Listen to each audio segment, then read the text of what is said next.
Bismillahirrahmanirrahim. Assalamualaikum warahmatullahi ta'ala wabarakatuh. Anak-anak murid Ustazah Darjah 5 semua. Apa khabar semua? Ustazah doakan awak semua sihat-sihat walafiat dan terus bersemangat untuk memulakan pembelajaran kita pada hari ini, insya-Allah. Hari ini kita akan mulakan pembelajaran subjek tajwid, pelajaran 1, bahagian hukum isti'adzah.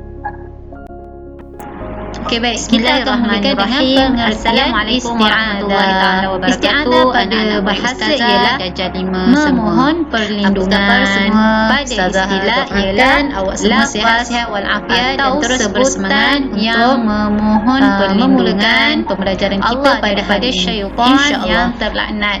Isti'adzah juga disebut dengan lafaz subjek tajwid.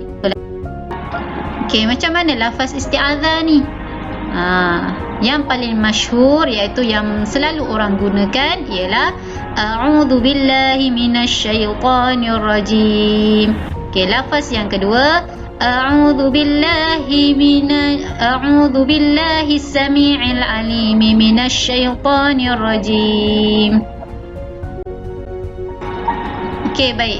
Seterusnya Ustazah akan menerangkan hukum membaca isti'adzah. Sebelum tu Ustazah ingin memberitahu bahawa isti'adzah iaitu lafaz isti'adzah ni a'udzu billahi minasyaitonir rajim ni bukanlah daripada ayat Al-Quran. Okey, awak kena ingat tu Okey, hukum membaca isti'adzah ketika memulakan bacaan adalah tidak wajib tetapi sangat-sangat digalakkan dan sangat-sangat dituntut. Ustazah pun menggalakkan untuk awak membaca isti'adzah ni sebelum memulakan bacaan Al-Quran. Sebab zaman sekarang ni banyak sangat gangguan. Kadang-kadang kita baca Al-Quran menguap, mengantuk. Itulah salah satu petanda awak diganggu oleh syaitan. Okey, baik. Okey, kenapa kita perlu membaca isti'adzah ni? Apa kelebihannya dan apa tujuannya kita nak baca isti'adzah ni sebelum kita nak mulakan baca ayat Quran? Sudah tentulah kita hendak perlindungan daripada Allah. Kita hendak memohon perlindungan daripada Allah. Dan menambahkan keberkatan dalam bacaan kita, menjauhi daripada sifat tercela seperti riya, ujub dan sebagainya. Okey, dalil yang menggalakkan kita untuk baca isti'adzah ialah firman Allah Subhanahu wa taala, a'udzu billahi minasyaitonir rajim. فَإِذَا قَرَأْتَ الْقُرْآنَ فَاسْتَعِذْ بِاللَّهِ مِنَ الشَّيْطَانِ الرَّجِيمِ. Maksudnya, apabila kamu hendak membaca Al-Quran, maka hendaklah kamu meminta perlindungan dengan Allah daripada syaitan yang direjam. Okey, seterusnya Ustazah akan menerangkan kaedah membaca isti'adzah dan basmalah serta awal surah. Kaedah ni maksudnya cara kita membaca 3 benda ni. Benda yang pertama isti'adzah. Isti'adzah tadi apa? A'udzu billahi minasyaitonir rajim. Yang kedua basmalah. Basmalah ni lafaz dia macam mana? Bismillahirrahmanirrahim. Dan awal surah. Awal surah ni surah apa-apalah. Surah-surah yang ada di Al-Quran yang ada bismillah pada awal surahnya tu. Okey? Macam mana cara kita nak baca dengan 3 benda ni? Isti'adzah, basmalah dan awal surah. Okey, kaedah yang pertama, berhenti pada isti'adzah dan basmalah. Ini adalah cara paling terbaik ataupun paling okey lah. Ustazah pun menggalakkan anak-anak Ustazah untuk membaca menggunakan kaedah yang pertama ni. Contoh bacaannya ialah a'udzu billahi minasyaitonir rajim. Berhenti. Okey, lepas tu baca basmalah. Bismillahirrahmanirrahim. Berhenti. Lepas tu baca awal surah. Qul a'udzu birabbil falaq. Dan seterusnya. Nampak tak? Isti'adzah dia berhenti, basmalah pun dia berhenti, lepas tu baru awal surah. Okey, kaedah yang kedua, berhenti pada isti'adzah tetapi menyambung basmalah dengan awal surah. Isti'adzah dia berhenti, baca bismillah dengan awal surah tu dia bersambung. Contoh, A'udzu billahi minasyaitonir rajim. Okey, berhenti. Lepas tu baca bismillah dengan awal surah bersambung. Bismillahirrahmanirrahim. Qul a'udzu birabbil falaq. Nampak tak kaedah yang kedua ni? Okey? Terusnya kita akan masuk kaedah yang ketiga. Kaedah yang ketiga ni menyambung isti'adzah dengan basmalah. Lepas tu berhenti. Kemudian baru baca awal surah.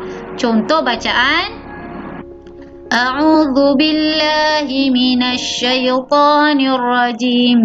Bismillahirrahmanirrahim. Okey, berhenti. Nampak tak? Basmalah dengan isti'adzah tu dia melekat, dia bergabung. Okey, lepas tu baru baca awal surah. Qul a'udzu birabbil falaq. Ini kaedah yang ketiga. Okey, kaedah yang keempat ialah menyambung semua sekali. Ini perlukan pernafasan yang panjang. Pernafasan yang panjang ketika membaca dan tajwid. Sudah tentulah mesti kena betul. Sebab tu Ustazah tak menggalak sangat yang nombor 4 ni. Okey, contoh bacaan yang kaedah yang keempat ni ialah A'udzu billahi minasyaitonir rajim. Bismillahirrahmanirrahim. Qul a'udzu birabbil falaq. Ini kaedah yang keempat. Okey. Seterusnya kita akan membaca isti'adzah pada awal surah Taubat.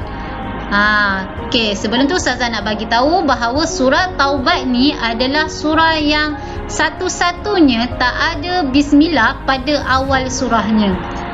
So ini adalah cara macam mana kita nak baca isti'adzah dengan surah Taubat. Okey, cara yang pertama, berhenti pada isti'adzah dan meneruskan bacaan ni. Contoh, A'udzu billahi minasyaitonir rajim. Berhenti. Okey, lepas tu baru baca surah Taubah. Bara'atum minallah. Okey, ni kaedah yang pertama, cara yang pertama. Okey, cara yang kedua, menyambung isti'adzah dengan awal surah. Okey, contoh bacanya, A'udzu billahi minasyaitonir rajim. Bara'atum minallah. Okey, ini kaedah yang kedua. Okey, macam biasa Ustazah menggalakkan awak baca kaedah yang pertama. Okey. Alhamdulillah. Selesailah sudah pembelajaran kita pada hari ini. Ustazah harap semua boleh fahamlah apa yang Ustazah terangkan. Jika tak faham, boleh bertanya dengan Ustazah. Okey, macam biasa, sila buat latihan tajwid. Tajuk isti'adzah dalam sistem Al-Bayan, bahagian homework. Ustazah ulang balik, bahagian homework. Bukan bahagian quizy, bukan bahagian exercise. Okey, ramai yang keliru dekat sini. Okey. Okey, masa awak jawab tugasan yang Ustazah berikan ni, boleh rujuk video yang Ustazah bagi ni dan buku teks darjah 5. Tetapi jika awak jawab soalan tanpa tengok buku, lagilah Ustazah menggalakkan untuk ilmu awak juga. Okey? Okey, setakat ini saja. Syukran jazilan. Terima kasih. Assalamualaikum warahmatullahi wabarakatuh.